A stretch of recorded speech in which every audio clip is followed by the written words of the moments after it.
Chris's Central Station, again with Ron Fox. But this is, well, I don't know how many things Ron's done. He keeps telling me new things. But he was a sailor. He was a VJ, which is a Vaucluse Junior sailboat. He was a champion where he used to sail, and he's got a history of sailing.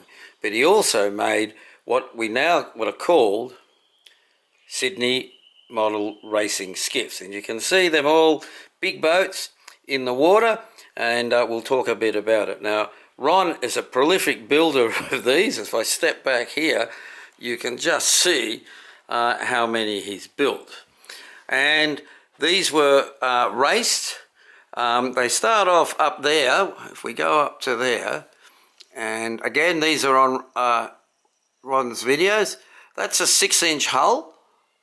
If we go down, that's an 8-inch hull, a 10-inch hull, a foot hull if you can see it, and then we get to the big boys.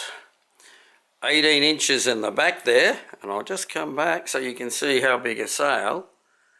And then the master, the 2-foot one. Now you can see how long the bowsprit is here. It comes right out here. The mast is 7 feet to 8 feet tall. And these boats have spinnakers and multiple sails. And what they would do, they would go to a lake or a bay in Sydney. They would start them off at one end. They were all examined because they used to bet on these. So obviously you had to make sure no one was cheating. And they would race them from one end to the buoy, and all the owners would be up there. They'd move the keel back. If you have a look at this one over here, if I zoom in, you can see that the keel can slide backwards and forwards. And the big one, the 2-footer, has 18 pounds on the keel. If you watch these on some of the footage, they don't tip over. So they would change the sails, move the keel back, and then race down to the other end. Some of they had umpires, and if the umpire told you to go home, you went home, according to the book that I was reading. Now you might think a man that makes trains, makes boats, that this is all he does. But if we just keep walking into the bedroom, which you've seen a bit before, Ron has made these boats down here. Right, all of this is Ron's construction. Only on the bottom line. Sorry, only on the bottom line. Yeah, the top is all stars. Okay, all stars. Sorry about that. He's made some over there, which we'll come to. So he's made all these ones, and of course, back in the 60s and the 50s, perhaps even the early 70s, these boats were what kids wanted. And then if we pivot around, this is all Ron's construction. And you can see he obviously hasn't had much time to watch TV. I don't think he drinks much, because if he drank much, he wouldn't be able to make all these. There's a catamaran hidden over there, if I can get over.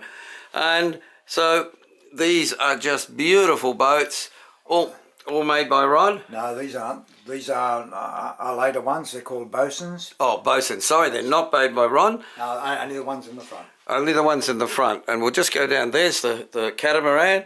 He said that came as a Bowman one, but the hulls were too close together.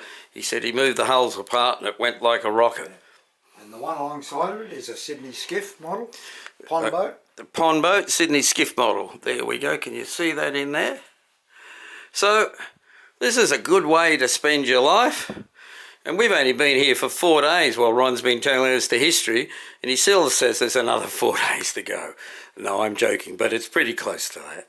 I would like to say that not only does Ron do that, he does all this artwork, and I showed you a bit before, but now we're in this corner, you can have a look at what he did. And the history of what Ron's done, as I said, would take forever, but we are really indebted to him for his train models, the boat people for his boat models, the people who bought his art. So this is a man who, an Australian who has really done a lot for manufacturing, a lot for the train hobby.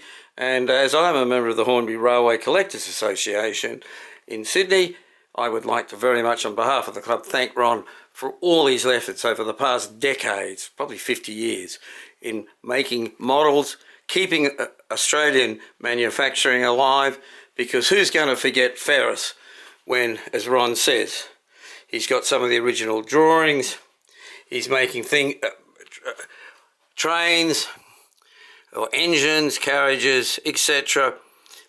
in the Ferris style, and of course even model toy, the 50s wooden scenery. Anyway, that's all from Chris's Central Station. I hope you like this one. This is a bit of a digression, but I think Ron is a fixture of Australian trains, boats in Australia, and I thank him very much. Do you want to say goodbye, Ron? Thanks, Ron. Thanks, mate. It's all from Chris's Central Station. Bye.